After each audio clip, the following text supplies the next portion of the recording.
Кыргыз Республикасынын президенти Жапаров Садыр Нуркожоевич.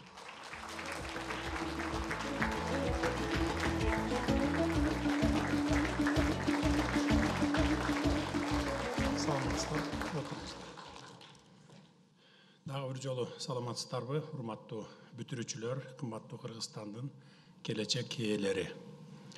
Эң алды менен балалык доордун өмүр бою эсте кала турган бөлүгүн мектеп жылдарын артка калтырып, билим уясынан учуп чыгышыңар менен баарыңарды чын жүрөгүмдөн куттуктайм.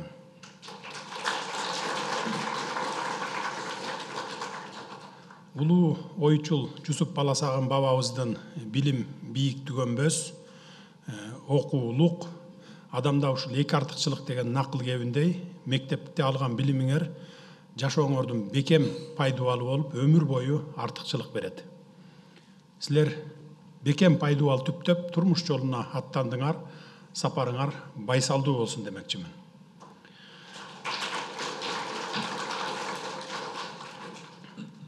Өлкөбүздүн мектептериндеги жалпы билим берүү сапатына токтоло турган болсок, өткөн жылы жалпы республикалык тестирлөөгө катышкандардын орточо балы 19,8 болсо, быйыл 121,9 балга чейин жогорулады. Бул акыркы 10 жылдагы көрсөткүчтөргө салыштырмалуу экинчи жакшы көрсөткүч болуп калды. Урматтуу бүтүрүүчүлөр, быйыл өлкө боюнча жалпы республикалык тестирлөөгө жалпысынан 50 миңге жакын бүтүрүүчүлөр катышыптыр. Ошолордун арасынан мыкты даярдыгыңарды далилдеп, алдыга суурулуп чыгып, алтын сертификаттарга ээ болдуңуздар. Бул силердин окуткан эже агайларыңардын жана албетте ата энеңердин эмгегинин үзүрү деп эсептеймин. Мугалимдин ар сабактагы эмгеги жана ата эненин ар күнү көңүл буруусу балдардын окууга болгон кызыгуусун арттырып, ой жүгүртүү маданиятын тарбиялап, эң башкысы жеңишке болгон эрктүүлүгүн калыптандырат. Ошондуктан мектеп мугалимдери менен ата энелерге терең ыраазычылыгымды билдире кетейин.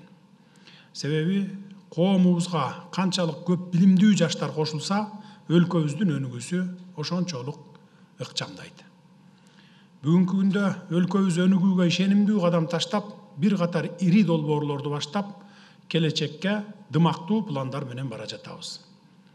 Башталган долбоорлордун бардыгы мамлекетибиздин ар тараптан өнүгүүсүнө, ар бир кыргыз жаранынын татыктуу жашоосун камсыз кылууга багытталган. Алардын ичинде билим берүүнүн сапатын жогорулатуу, илим тармагын жандандыруу, ошондой эле жаштардын дараметин арттыруу маселелери бар. Анткени бүгүнкү ыкчам өнүгүп жаткан доордо келечек билимдүү жаштардын колунда болоору дапдаана көрүнүп калды. Ошондуктан биз жаштарыбыздын сапаттуу билим алышына көңүл буруп, жаңы замандын балдарына жаңыча мамиле кылуунун аракетин көрүүдөбүз. Билим берүү чөйрөсүндөгү өлкө саясатынын артыкчылыктуу багыттарынын бири жаштарды жана келечек муундарды окутуу үчүн ыңгайлуу заманбап шарттарды түзүү. Мамлекет жылдан жылга өлкөнүн келечек муундары сапаттуу, заманбап билим алуусу менен катар, аларды ата баба наркы менен татыктуу тарбиялоого дагы басым жасай баштадык. Кыргызстан бүгүнкү күндө таланттуу, чыгармачыл жана демилгелүү, жаңыча көз карашы жана кызыктуу идеялары бар жаштарга бай. Мына ушундай зирек жаштарыбызга кыргыз эли канча кылымдарды басып өтсө дагы өз наркын, каада салтын, үрп адатын эмне үчүн жоготпой келатканын, алардын маани маңызын, бүгүнкү күндөгү актуалдуулугун, жаркын келечекке шамчырак болуп, туура жол көрсөтөөрүн биз улуу муун чечмелеп, түшүндүрүп берип турушубуз абзел.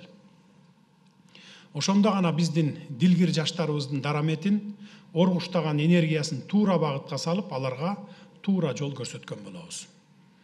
Бүгүнкү күндө мамлекет тарабынан республиканын бардык аймактарында балдар үчүн камкордук көрүлүп, бардык шарттары бар жаңы мектептер курулуп жатат.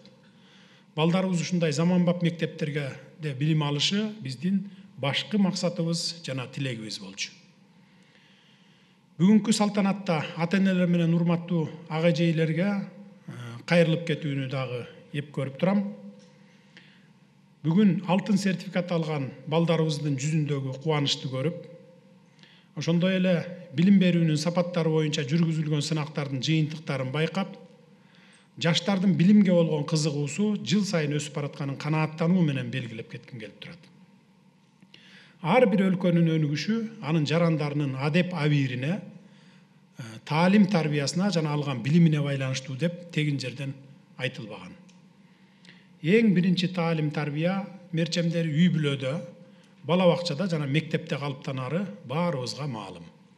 Бирок ошол үй бүлөдө, бала бакчада, мектептерде кандай тарбия, кандай билим берип жатканы бул башка маселе, бул ойлондуруучу жагдай. Азыркы жаштар мобилдүүлүгү жана жигердүүлүгү менен тез өзгөрүлүп жаткан коомго оңой адаптация болушу зарыл.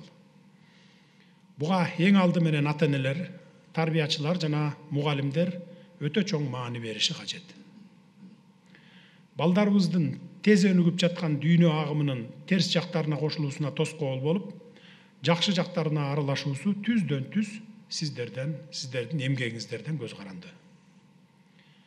Уважаемые выпускники, ваше высокое стремление к получению знаний, благодаря которому вы стали обладателем золотых сертификатов, должно только крепнуть и усиливаться в дальнейшем. Впереди вас ждет еще больше ответственности и испытаний, чем сейчас. Вы должны неустанно трудиться, чтобы поступить в желаемый университет и стать специалистом в выбранной вами профессии. Только тогда сбудется ваша благодарная цель, ваша мечта стать достойным профессионалом, чтобы с пользой служить Родине. Каждый подросток обязан хорошо знать историю своей страны и своих предков, извлекать из нее правильные уроки и гордиться ею. Как говорил наш великий писатель Чингиз Айтматов, думая о месте, где ты родился, ты размышляешь о всем мире. Это мудрые слова. Однако, прежде чем тянуться к миру, нужно, чтобы твердо твое сердце было наполнено любовью к своей родине, важно обогатиться ценностями своего народа. Только образование молодое поколение, знающее историю своего народа, родной язык, традиции, ценности и духовные сокровища своей земли и умеющие ценить это все, могут уверенно ставить перед собой цели и достигать их. Они найдут правильный путь в жизни и займут достойное место в цивилизованном обществе. Не забывайте, что от ответственности, усилий и труда каждого из вас зависит светлое будущее Кыргызстана, нашего счастливого народа, сохранение наследия наших предков из поколения в поколение. Урматтуу достор, окуган мектебиңердин сыймыгы болдуңар, эми тандаган окуу жайыңардын андан соң өз өлкөңөрдүн сыймыгы болууга тийишсиңер. Ошентип муундардын байланышы үзүлбөй уланып кете берет. Мындай вазипаны үзбөй улаган билимдүү жаштары бар элдин тарыхта изи жоголбойт. Мына силердин колуңарда алтын сертификат турат. Бул сертификат силерге чоң мүмкүнчүлүктөрдү ачып атат. Силер үчүн Кыргызстандагы бардык окуу жайларынын эшиги ачык. Бюджеттик негизде каалаган окуу жайыңардан окуй аласыңар. Араңарда чет өлкөдөгү жогорку окуу жайларга тапшыра тургандагы балдар, кыздар бар албетте. Бул дагы жакшы көрүнүш. Эң башкысы келечекте чет жерден алган билимиңер менен өз мекениңерге келип, өлкөңөрдүн өнүгүшүнө салым кошуу канчалык маанилүү, канчалык сыймыктуу экенин унутпашыңыздар керек. Кыргыз мамлекетинин келечеги сиздердин колуңуздарда. Мен сиздерге Кыргыз Республикасынын өнүгүүсүнө, башка өнүккөн мамлекеттердин катарынан орун алышына өз салымыңарды кошот деп бекем ишенемин. Дагы бир жолу ийгилигиңер, алтын сертификаттарыңар куттуу болсун. Силерге жакшы маанай жана келечек жаркын маанай каалаймын. Дайыма ишиңиздерде, турмуш жолуңуздарда ийгиликтер коштоп жүрө берсин сиздерди.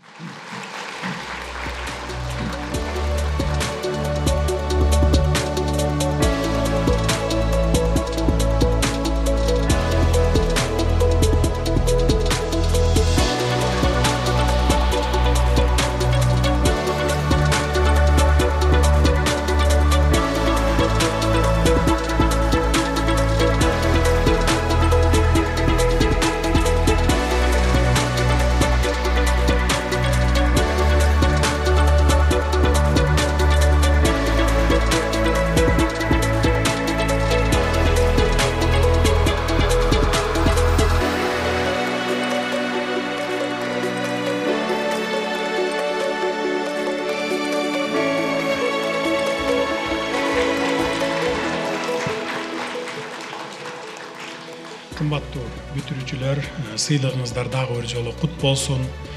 Мына турмуш жолуна, даңгыр жолу каттанып атасыздар. Ошо жолуңуздар шыдыр, жолдошуңуздар дайыма кызыр алейхиссалам болуп турсун. Ишиңиздерде ийгиликтер болсун, үй бүлө, эн атаны, бир туугандарды сыйлаган, жакшынакай тартиптүү жаштардан болуп, коомдун мүчөсүнө кошулушуңуздарды тилектешмин. Саламатта калыңыздар. Дагы бир жолу кут болсун сыйлыгыңыз.